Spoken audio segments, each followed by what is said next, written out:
Hello everyone, this is another video for you and thanks for watching it. This one's slightly different, it's in a podcast format and I would like to welcome my friend Rui. We have previously worked together at a large fintech and myself in a product role, heading up product for infrastructure and data, and I was lucky enough to work with Rui and learn a lot from him in his role as a lead platform engineer at the same fintech. So Rui, do you want to give a quick intro?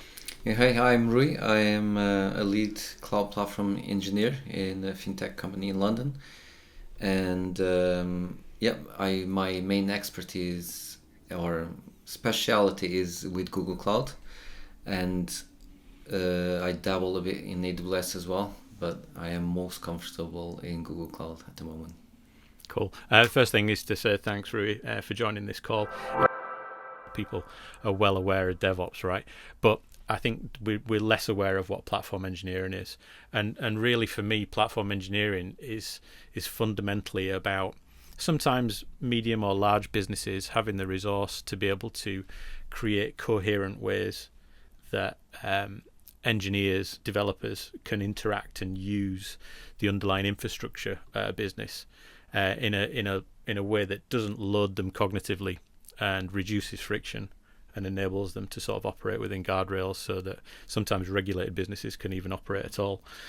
And from a product point of view, I see that it was really interesting for me coming from a consumer background, because I was able to leverage all these practices in this sort of methodology around platform as a product, where really you're considering your internal developers and engineers as users and start to build products and services around them.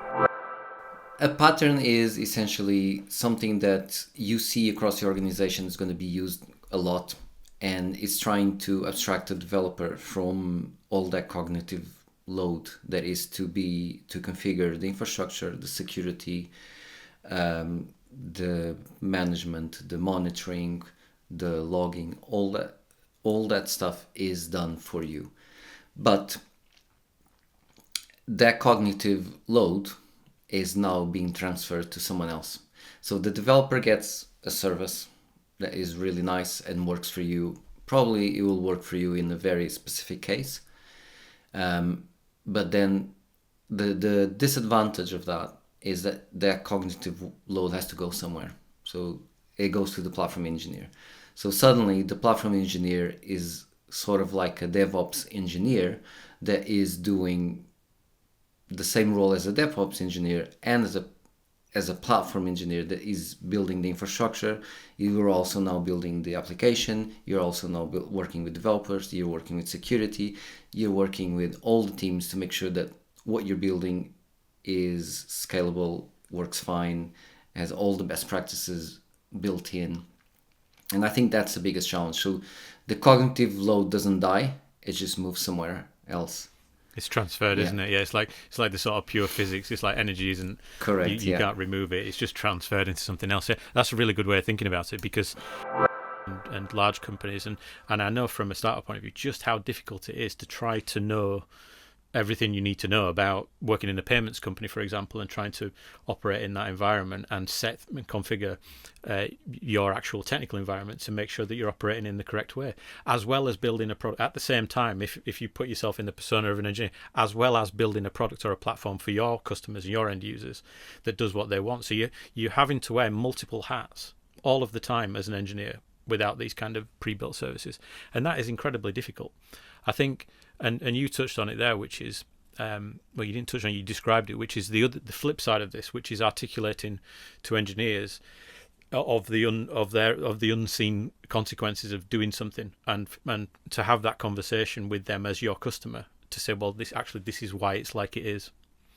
And I think from my perspective in product, that was one of the areas that has always been quite difficult, because ultimately the success of any platform as a product approach, or any platform engineering team, is going to be the adoption of what it is that you're building. And you're going to know whether you're building in an ivory tower if you've got your internal customers who don't want to adopt what it is you built.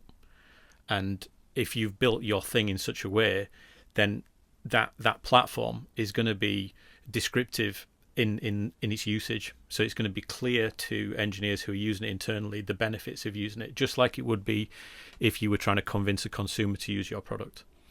So you're basically not I won't say selling the benefits of it, but you're providing the context as part of the service and as part of the platform to say it's like this because, rather than saying something which is, I think is really detrimental to adoption, which is saying something negative like I'm the expert, I know best, and you're going to do it this way, right?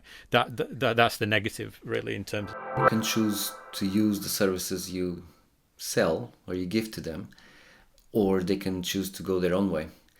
When you go down your own path, you have the challenges of having to learn everything for yourself. But when you go down the path that has been laid out for you, you can be restricted in the options you have, so you lose a bit of flexibility. Having said that, you can contribute to those patterns. So all developers are encouraged to contribute to the patterns, to add new features. So it's like the platform team helps and designs the first platform they own. So usually this is done typically by Terraform, especially in public cloud. So the whole pattern is built with Terraform in a nicely tight pipeline. It keeps you aware of the needs of how a developer works, and you're not just sitting in your ivory tower dictating how it should work. So it makes you, as you are closer to what needs to be built, you level yourself up, and I think that's a good point. I was just interject and just say, with my product head on, I always saw the enablement piece. When you just talked about automating your way out of a team, I always saw the enablement piece, or this is how I tried to use it anyway in the way that I thought about it from a product perspective, is it gives you, if you're going to build anything from a product point of view, the feedback loop is really important. And how you get that feedback is really important. And in the consumer world, you'll get that through analytics, you'll get it through user research and user testing and experiments. And obviously, and as part of that research, some of those things will be direct conversations. There'll be qualitative feedback. It won't all be quantitative feedback in terms of who's using your stuff. So to me, like the enablement service is like really sort of hardcore, hands-on qualitative feedback, because the iterative sort of culture of it, one where you are trying different things, learning what the effect of those things are, and then either continuing or not, prevents you from getting into death spirals, or prevents you from getting into a sunk cost fallacy type stuff where you're building something that has no use because of the nature of the fact that you're typically working in short cycles, just like a product team are. So it almost prevents you from doing things that are bad in that sense, because you get a sense check very quickly as to whether that thing you're doing is wasted effort or not. I was talking about developer experience, and literally nobody that I knew even knew. They just thought it was a made-up term sort of thing, and nobody really knew what that was.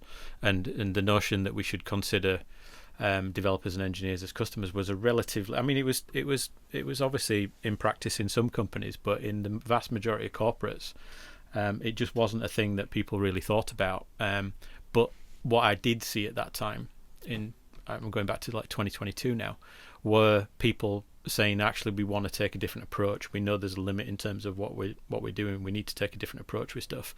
We know there's a high cognitive load in onboarding developers. We want to make engineers and developers more productive sooner. And because you got a whole bunch of different issues back then which were losing people because they felt like it was taking a long time to get up to speed, and they felt it was quite frustrating to be able to start writing code and start being productive and actually feel good about it. It was actually a difficult thing to do in some organizations. And seeing how that's changed over 3 years is incredible. I think there are companies in this space that have started and been acquired in that time frame who have just focused completely on developer experience. And that is incredible to me in how quickly it's moving. And now we've got obviously the whole agentic aspect of this, and security companies like Wiz and others who again have started up and been I think acquired in that amount of time, or listed in that amount of time, which is incredible. So, and it's quite interesting how it changed a lot in a few years. And I joke, I jokingly say this quite a lot, that everyone speaks about developer experience. No one speaks about the platform engineer experience, because all we care is about the developers. We just care about the developers. Yeah, that's no right. one cares about us. It's PX or PEX or something. I don't know what you would call your PX. Yeah, maybe. so I don't know. I think the challenge now is the platform engineering experience. And what do I mean with that is, now that we're transferring all this cognitive load from the developers to the platform engineers, we have these platform engineers that need to know everything. Essentially, it's becoming the sysadmin of 2008, right? It's the person that knows a bit of everything, but is not specialized in anything. It's like this jack of all trades. So I remember, having quite decent debates about a sudden, because it went from nothing to something with developer experience. It's quite easy to tap onto it and just say DX, and it's an easy thing for leadership to talk about. And then the next thing you know, there's someone's grabbed hold of a metric, and then this changing this metric is the all important thing. And like from my very simplistic viewpoint, ultimately to me the metric is, if you're building something that's helping engineers build things that our actual consumers want, then the ultimate end metric is whether or not consumers are using your product. If you're shipping more product, faster, better, yeah, exactly. Safely. If you're exactly, and it's the product that consumers want, because sometimes I've seen, like with Dora metrics and others, is you will get these internal productivity metrics, which are good proxies, but leaders will get hold of them and say, yeah, this number's gone up, but then not see an actual end result, because there's a disconnect between the proxy number and the true developer experience, because the developer experience doesn't start and stop with the platform engineering tools. It's also part of obviously the way that product teams work themselves and actually build stuff, right? If you're considering the end-to-end developer experience is very mostly immature in most companies, I would say. I know that's a huge generalization, but I think I'd probably stand by that. There are some companies that do it very, very well, who have been doing it a lot longer, but most, and I'm even applying this to myself, I was applying it in a learning context, right? None of us were experienced enough to be experts on developer experience 3 years ago, because it was a new concept. Really, in that sense. So I think seeing how it's matured, but now widening it so that it goes past just platform engineering, I think is going to be really interesting, and also get past arbitrary metrics and really start to think about what really makes a difference. And that's particularly around AI and agentic workflows. You had to mention AI, right? And how those have been used in CI/CD. Yeah, I'm trying not to mention it, but it's a big part of it, all right? And I don't think we can avoid that. If developer experience translates to shipping more product that makes, the company that we work on sell more or deliver more what the company needs, that's the real metric, right? Yeah. If they correlate, I think they probably will, but will they always correlate? Unsure. Yeah, it's cool. Listen, it's a really useful conversation. I think seeing it from your point of view and touching on those topics that you have done, which is seeing this platform engineer as the transfer of energy, I think is a really important one to sort of take away, which is you are taking the cognitive load off one area and putting it onto another. I think is a really interesting point. And also talking about the enablement piece being that key part of the feedback loop and how that rolls over. I think is super interesting as well, and I'd love to know whether other people see that kind of thing who are working in this space. And yeah, just the interesting growth that we're going to see in platform engineering and developer experience and metrics and other measures as we go on. I think would be super interesting to have more conversations with other people in this space. I can definitely think of one company who would be good to speak to on the whole developer experience stuff, and hopefully we'll do that. Yeah, I don't think there's anything else from my point of view. Hopefully, if you've been watching this, then it gives you a good idea of what platform engineering is all about, the types of companies that use and are working with these kind of services, and and the types of challenges that you might come across and the kind of things that you might see. So I think hopefully we've covered that off for people watching. Yeah, if you have any questions also. Thank you very much, Rui. If we allow in comments, just put it in the comments and we'll reply. Yeah, why not? Let's see what what's the magic words, like and subscribe, and leave a comment, and let us know what you think, and your experiences of platform engineering, either as a developer maybe, or as what was the term, platform engineer experience now, PX. Yeah, another acronym. Yeah, leave a comment, let us know what you think. So thank you very much, everyone. Bye. Appreciate it.